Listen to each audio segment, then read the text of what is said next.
کیا ایلومیناٹی شیطان کے پجاری ہیں؟ ایلومیناٹی کا ایجنڈا کیا ہے؟ اور کیا وقار زکا بھی ایلومیناٹی کا ممبر ہے؟ تو چلو دوستو آج انہی حقائق پر روشنی ڈالتے ہیں۔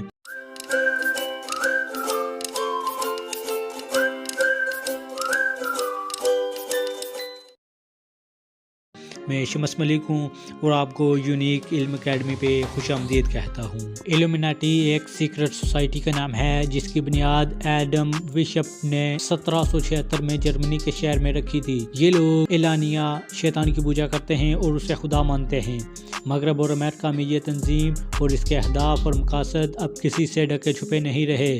مغربی میڈیا کے ساتھ ساتھ ہمارے ذرائع ابلاغ میں بھی یہ بات مشہور ہے کہ سابق امریکی صدور جمی کارٹر، بش جونیئر اور سینئر سمیت بڑے بڑے سیاستدان، راک فیلر اور روتھ چائلڈ جیسے دنیا کے سب سے بڑے سرمایہ دار اور بینکرز بھی ایلومیناٹی کے ممبرز رہے ہیں۔ یہ بات دنیا میں مانی جا رہی ہے کہ ایلومیناٹی اور فری میسنز دنیا میں دجال کی عالمی حکومت کے قیام کے لیے کوشاں ہیں۔ اس خیال کو تقویت اس بات سے ملتی ہے کہ ایلومیناٹی اور فری میسنز تنظیموں کا سمبل دجال کی ایک آنکھ والا احرام ہے، جس کا عکس امریکی ڈالر پر بھی واضح دیکھا جا سکتا ہے۔ وقار زکا کے متعلق بات کی جائے تو وقار زکا نے بھی ایک انٹرویو میں اس بات کا اعتراف کیا ہے کہ انہوں نے ایلومیناٹی کے ایک کانفرنس میں بھی شرکت کی۔ وہ اس کے ریگولر ممبر ہیں یا نہیں، اس بات کا اللہ کو بہتر علم ہے۔ ایلومیناٹی کے نشان ہمیں عام دکھائی دیتے ہیں، ان سے ان کے دنیا پر غلبے کا اندازہ لگایا جا سکتا ہے۔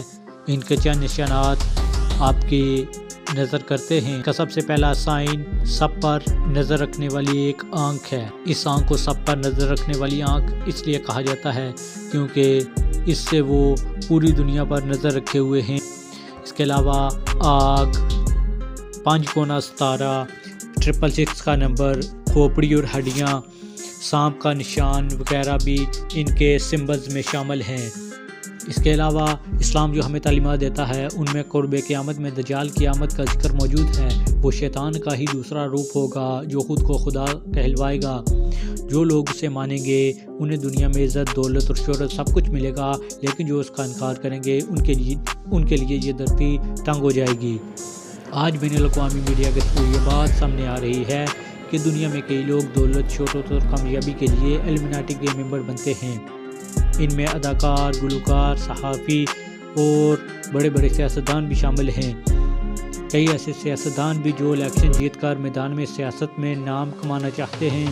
اسلام کی تعلیمات کے مطابق دجال کا فتنہ اتنا بڑا ہے کہ اس سے ہر پیغمبر اور رسول نے پناہ مانگی ہے اور اپنے پیروکاروں کو ڈرایا ہے۔ اس کے علاوہ CIA، را، موساد، M15 اور M16 جیسی دنیا بھر کی ایجنسیاں خفیہ معلومات کے حصول اور دیگر مقاصد کے لیے انہی شیطانی ذرائع کو استعمال کرتی ہیں۔ ایلومیناٹی اور فری میسنز یہ تنظیمیں براہ راست انہی شیطانی قوتوں سے رہنمائی لیتی ہیں اور دنیا بھر سے لوگ محض دولت، شہرت اور اقتدار کے لیے ان کے چنگل میں پھنس کر دجال کا رستہ ہموار کر رہے ہیں۔ صرف یہی نہیں بلکہ IMF، ورلڈ بینک اور دیگر تمام عالمی مالیاتی اداروں پر انہی کا قبضہ ہے۔ دنیا بھر کے حکمران انہی کی ڈکٹیشن پر پالیسیاں بنا کر دجال کے ایجنڈے کو آگے بڑھا رہے ہیں۔ گویا اگر یہودی مسیح دجال جو کہ شیطان ہے کو ہی اپنا نجات دہندہ سمجھتے ہیں اور اسی کی عالمی حکومت کا راستہ ہموار کر رہے ہیں، تو وہی کام ہم سب کسی نہ کسی صورت میں بالواسطہ یا بلا واسطہ کر رہے ہیں۔ گویا ہر طرف دجال کا غلبہ بڑھ رہا ہے۔ اگر کوئی کسر رہ گئی ہے تو وہ صرف دجال کے ظاہر ہونے کی ہے۔ ان حالات میں بصیرت مسلمان ہمیں اپنا گہرا جائزہ لینے کی ضرورت ہے کہ اس وقت ہم کون سے کیمپ میں کھڑے ہیں، دجال کے کیمپ میں یا پھر رسول اللہ کے کیمپ میں۔ اللہ تعالیٰ ہم سب کو اس دجالی فتنے کو سمجھنے اور اس سے بچنے کی توفیق عطا فرمائیں۔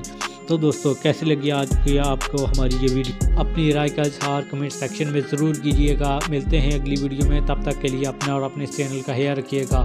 اللہ نے کے بعد